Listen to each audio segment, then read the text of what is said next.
you curious about health? Hell, wanna learn without the stress? Hell, welcome to contaminé. So today we're diving into a story that is just a profound systemic failure.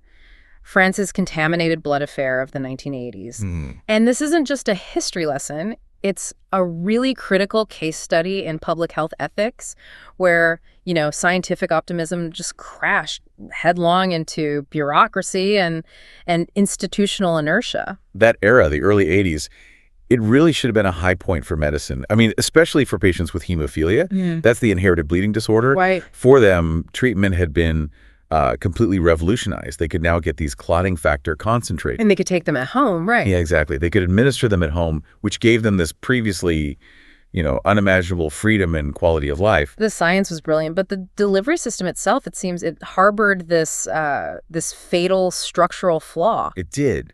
These concentrates were made from pooled blood plasma. Meaning from many, many different people. Often thousands of different donors. So if just one of those donors was infected with HIV or hepatitis C, the entire batch was contaminated. the whole batch. Yeah. And critically, this risk, this structural risk, it was known. It was being actively discussed internationally. So people were aware of this potential problem. Oh, yes. The French system for blood collection and product manufacture was also highly centralized. On the surface, that seems efficient, but as HIV emerged, that centralization quickly became a mechanism for amplifying disaster. Okay, so our mission in this deep dive is really to inform you, the listener, about how thousands of people were infected through products that were known, or at least suspected, to be unsafe. And to really analyze why the system started to break down so catastrophically. Okay, so let's unpack this. Where did the system start to break down? Well, if you look at the international timeline, the warning lights were flashing intensely by 1984. Really, that early? Oh, yeah. The link between blood products and HIV transmission was moving beyond just a theory into near certainty. And what makes the French situation stand out is a contrast. By 1985, for instance, the United States had already proven the effectiveness of heat treatment. Heat treatment to do what exactly? To inactivate the HIV virus in these clotting factors. So safer products were available and they were in use elsewhere. But the internal French response was delayed. And the consequences of that delay were immediate. They were. In 1985, a pivotal confidential meeting took place within the Centre National de Transfusion Sanguine, the CNTS. That's their national blood center. Right. And the findings from that meeting were just inescapable. The CNTS concluded that virtually all their existing stocks of factor concentrate. The ones being used to treat hemophiliacs? Yes. They were likely contaminated with HIV. The risk wasn't theoretical anymore. It was an established fact inside the highest echelons of their blood service. Okay, so here's where it gets really interesting. Given that knowledge, you would assume immediate action. You'd recall the stocks, stop distribution, adopt the safety methods that were already available. You would think so. But that is not what happened. No. The CNTS made the shocking decision to continue distributing those contaminated stocks. And they didn't tell the patients. Without informing the patients of the risk. So why? I mean, what was the reasoning? The sources outline a cluster of sort of interconnected reasons for this deliberate delay, and they all prioritize the institution over the individual patient. For instance? Well, they cited fears of creating a nationwide blood shortage if they halted distribution immediately. Okay. There were also significant cost concerns. Importing the expensive, safer, heat-treated products from the U.S. or elsewhere. Yeah. It was a financial issue. And what's often cited as this really insidious factor is a kind of deep-seated national scientific pride. Exactly. There was a strong institutional reluctance to adopt screening tests or heating processes developed abroad. They preferred to wait for a homegrown French method. So this institutional inertia held firm even when lives were literally on the line. It created a fatal time lag. By delaying the introduction of the safer products, and by delaying effective screening, which became available mid-1985, they just exposed thousands more people to a known risk. The raw numbers, when you look at them, detailing the consequences of this decision are they're staggering. This wasn't just an administrative error, it became a national public health catastrophe. We estimate that somewhere between 4,000 and 5,000 people in France were infected with HIV via blood products during that crucial period. 4,000 to 5,000. And the tragedy is underlined by one just appalling statistic. More than half of all documented European post-transfusion HIV infections occurred in France. More than half. Wow. That points not just to error, but to a fundamentally broken protective process. It does. And we have to remember the victims weren't only hemophiliacs. No, not at all. Recipients of routine transfusion, so, people undergoing surgery, or one source describes a woman infected during a transfusion in August 1985 while giving birth. Oh, that's horrible. They were infected with HIV and or hepatitis C, often without ever knowing the risks they were exposed to. So the human tragedy here is really defined by betrayal. Absolutely. For hemophiliacs, they were facing a death sentence from the very therapy that was supposed to sustain their lives. Yeah.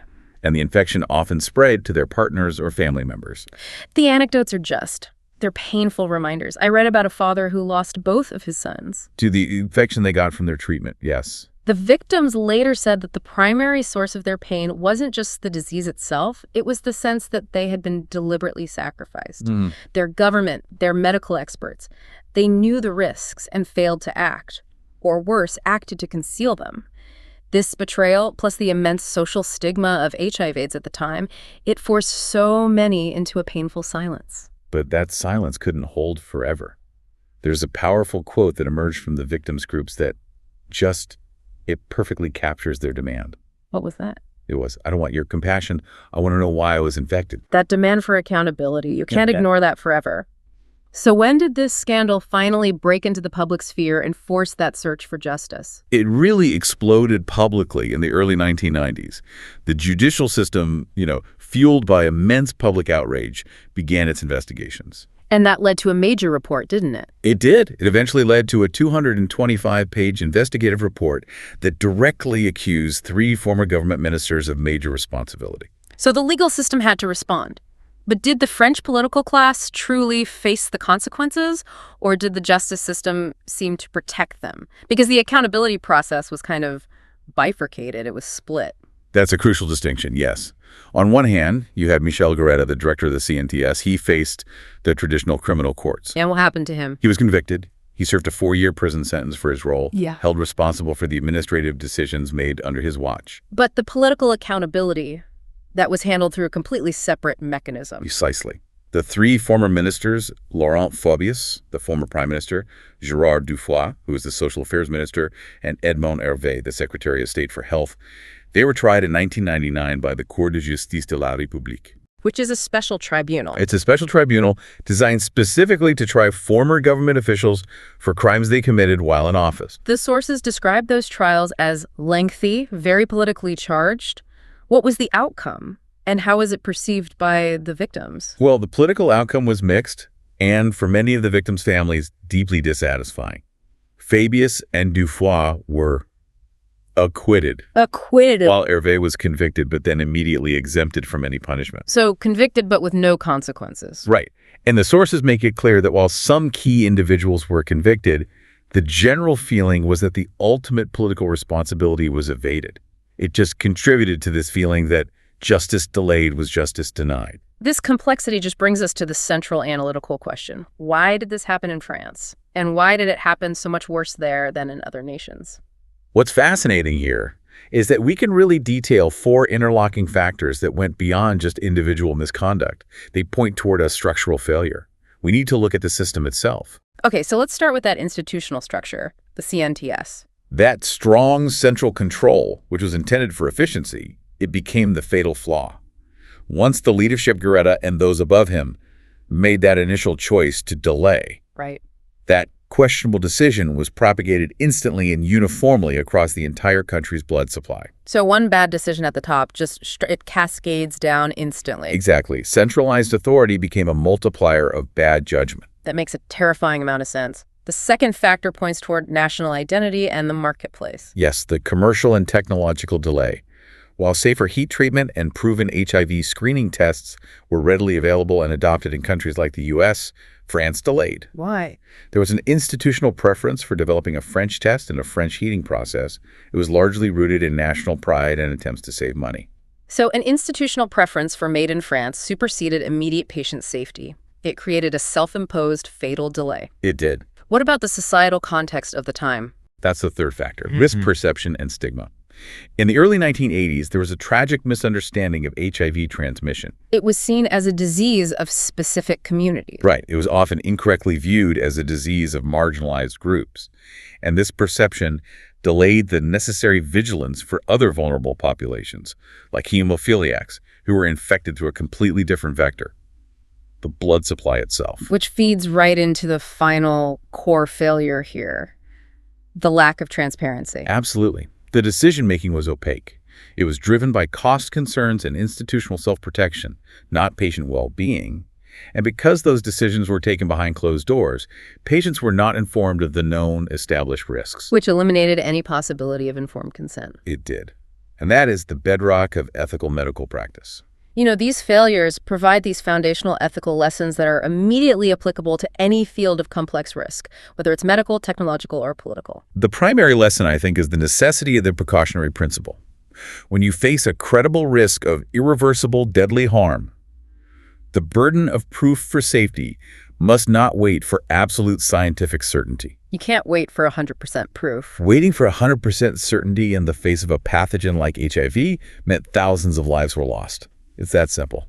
And this demands absolute transparency and informed consent. If there is uncertainty or a known risk, patients must be told the risks, the alternatives, the uncertainties. The French victims weren't given the chance to choose a safer product or even to know what they were getting. We also have to acknowledge the inherent conflict between public health oversight and commercial or national interests. When the safety of the blood supply is treated like a production line where maximizing profit or boosting national pride is prioritized over the immediate safety standard, tragedy inevitably follows. The cost has to be secondary to human life. And finally, the imperative for extra vigilance for vulnerable populations.